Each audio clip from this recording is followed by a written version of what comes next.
फर्किँदैछौँ। अब यहाँबाट हिँड्दैछ विशाल त्यहाँ हेर्नुहोस् अन्तर्राष्ट्रिय मालवाहक त्यो जहाज हो त्यसमा गइरहेको छ। त्यति द्रुत गतिमा चल्ने रहेछ यस्ता प्रकारका जहाजहरू। हामी अहिले यहाँबाट घुमिरहेका छौँ।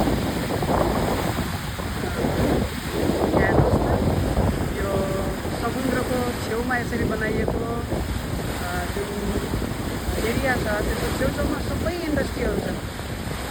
पुरै इन्डस्ट्री नै इन्डस्ट्री अनि त जापान छ, नत्र त नेपाल भइहाल्छ नि। हेर्नुहोस् ल, यति दिनसम्म तपाईँहरूले हाम्रो भिडियो हेरिदिनुभयो। तपाईँहरूलाई धेरै धेरै धन्यवाद। See you, Tata.